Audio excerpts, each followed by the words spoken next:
Hi, this is Heidi from Garden Crossings, and I'm going to take you for a walk through our outdoor garden center area today.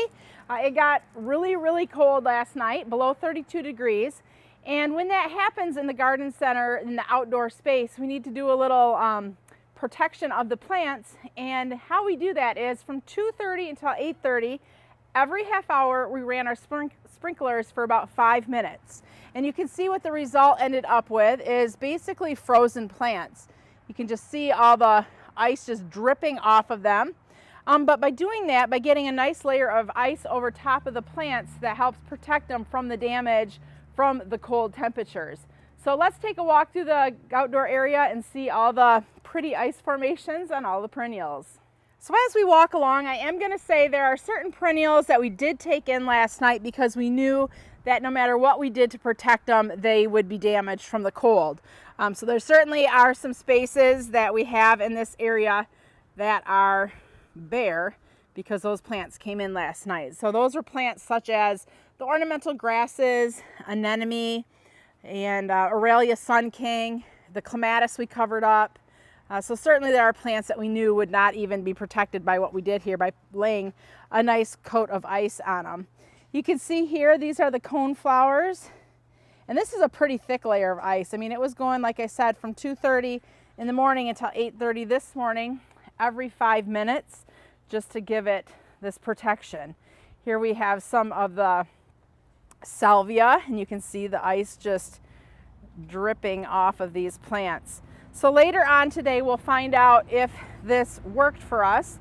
Once the temperature warms up enough to get all the ice melted off these plants, we'll be able to see how much or if there was any damage to them.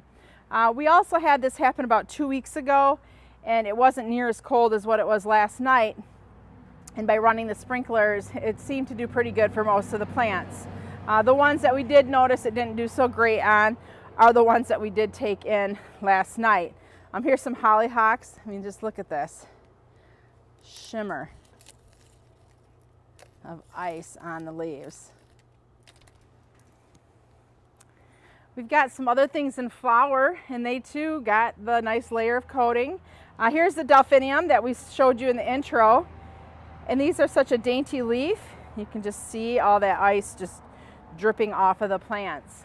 When I say dripping, I don't mean like actively dripping, like it dripped and it froze. Here's a lupine. And I'm going to cut that flower off later, but you can just see how that ice is crumbling on that plant. One thing I must say though is that when the ice did, or when the water did freeze on these plants, it really did leave kind of picture pretty pictures. Look at all the beautiful leaves there on the lupine with the frozenness on it. Not that this is a goal, obviously, to freeze plants, but nature does have its way and can create some pretty looking things. Let's head over to this area here. These are all hellebore. And these here, these didn't get as much water on them, and I can tell that, you know, they really didn't get as affected. And two, these are under more of a shade area. Heading through, let's look for some more things that are flowering. More cone flowers.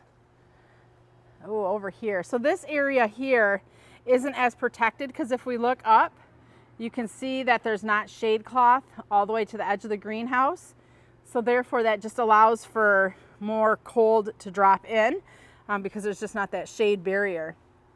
So here we have some of the Ligularia. Oh, the bleeding heart. The sun's starting to come out now a little bit, so that's gonna melt some of this ice off of these plants. Look at there, a stilby. So one thing that we'll do is once the plants are all thawed out is we're going to come through, and if any of these plants obviously have frost damage, we're going to go ahead, trim them all back, and then bring them into the greenhouse and let them reflush out again.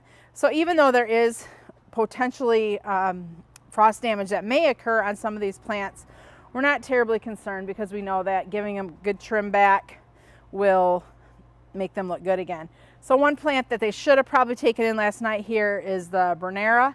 This does not like cold at all, and I can see that they're starting to get damage. When you look at the little brown there in the leaves, that's just kind of a sign that the plants got cold. So these will be something we definitely have to trim back and just let them reflush out. Chantilly Lace with the sun shimmering through there. Looks as pretty as what a frozen plant can look. Some Iberis. Little pretty flowers.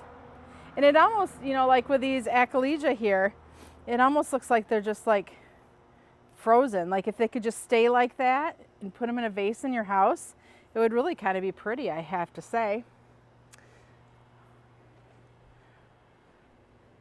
We've got the Daylilies here. These are starting to thaw out nicely. Yeah, it's starting to thaw. The sun's getting on them.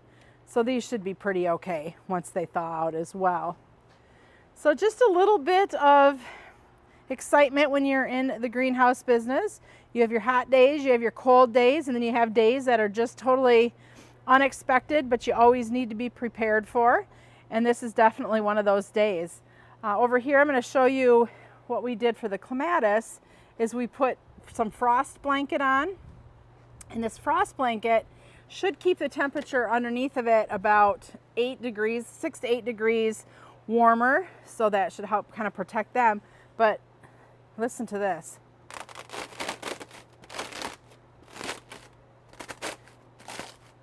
That's just a fabric blanket, and it is so crunchy right now because obviously when we put the sprinklers on, we froze the blanket as well. So we'll see what those clematis look like underneath of there once we take that blanket off.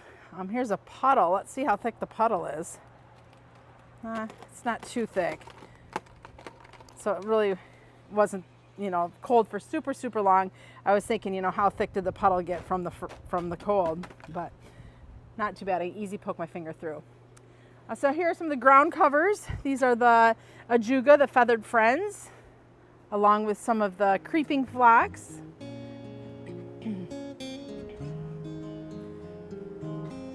I'm going to try to find something that's like a pretty little frozen flower here to end on, and I think we'll do that here with this is Agasachi, this is blue boa, and those are really pretty flowers.